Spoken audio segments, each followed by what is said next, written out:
Next हमारे पास topic है informal क्लूसिव model. Informal क्लूसिव models क्या होते हैं? जिनमें क्लियर कट एग्रीमेंट नहीं होता, अनरिटन एग्रीमेंट्स होते हैं जो गवर्नमेंट को नहीं पता होते, ठीक है। और इनफॉर्मल क्लूसिव मॉडल्स में एक लीडर होता है जो प्राइस डिसाइड करता है और दूसरी फर्म्स को भी उन्हीं को फॉलो करना होता है, ठीक है।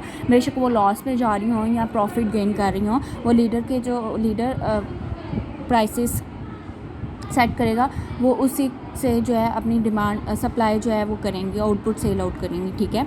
इसमें भी दो तरह के मॉडल्स आ जाते हैं, leadership by the low cost firm और डोमिनेंट फर्म प्राइस लीडरशिप, ठीक है। लो कॉस्ट फर्म में क्या होगा कि जो फर्म की कॉस्ट लो होगी, ठीक है, प्राइसेस लो सेट करेगी, वो लीडर होती है, ठीक है। और उसका भी इक्विलिब्रियम कहाँ पे होगा? जहाँ पे मार्जिनल कॉस्ट जो है इंटरसेक्ट करेगी मार्जिनल रेवेन्यू।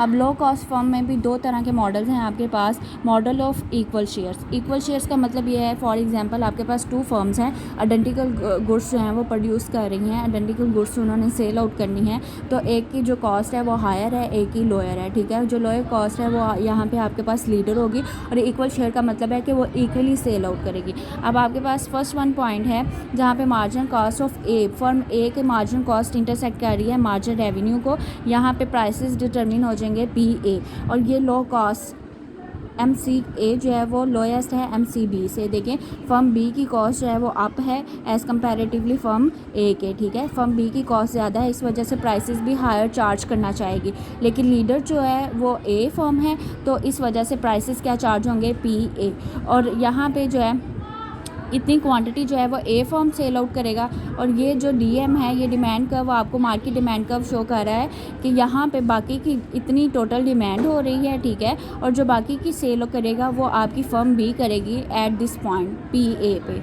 ठीक है। तो इसका मतलब है कि इक्वल शेयर है, फर्म ए भी उतना सेल कर रही है और फर्म बी भी उतना ही सेल कर रही है। बस फ़र्क यहाँ पे क्या है कि डोमिनेंट जो है, लीडर जो है वो एम सी ए है, ठीक है, और वो जो प्राइस सेट करेगा एम सी बी भी उसी प्राइसेस पे जो है क्वांटिटी सेल आउट करेगी, ठीक है। क्लियर?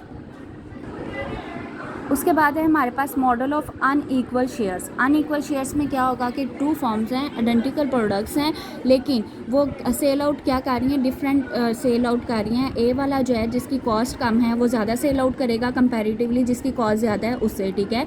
आपने लास्ट देखा कि आपके जो फर्म बी है उसकी कॉस्ट ज़्यादा है कंपैरेटिवली फर्म ए के। फर्म ए का है हमारे पास इक्विलिब्रियम यहाँ पे आता है जहाँ पे मार्जिनल रेवेन्यू इंटरसेक्ट कर रही है मार्जिनल कॉस्ट को, तो आपके पास यहाँ पे ये जो है आउटपुट डिटरमिन होता है, इतनी सप्लाई करेगा फर्म ए, और प्राइसेस क्या डिटरमिन होंगी? पी ए, ठीक है। इसी तरह फर्म बी है, वो उसका इक्विलिब्रियम यहाँ पे डिटरमिन हो रहा है, प्राइसेस ये है, चूँकि लीडर जो है वो ए फर्म है, तो प्राइसेस क्या सेट होंगी? P A. और इसी तरह हम डिमांड कर्व पे जाएंगे और देखेंगे कि कितनी टोटल डिमांड हो रही है। दिस वन पॉइंट शोज़ के आपकी टोटल डिमांड कितनी है, तो इतना जो पार्ट है वो तो ए सेल आउट कर रहा है, तो जो बाकी का रिमेनिंग होगा वो आपकी फर्म बी सेल आउट करेगी, यानी कि यहाँ पे इसको प्राइसेस भी कम मिल रहे हैं और वो सेल आउट भी कम कर रही है, जबकि एम सी ए प्राइसेस जो लीडर ने सेट किए हैं वो ले रहा है और सेल आउट भी ज़्यादा कर रहा है, तो ये क्या शो कर रही है? अनइक्वल शेयर, क्योंकि यहाँ पे फर्म ए जो है वो ज़्यादा सेल आउट कर रही है और फर्म बी जो है वो कम सेल आउट कर रही है, ठीक है।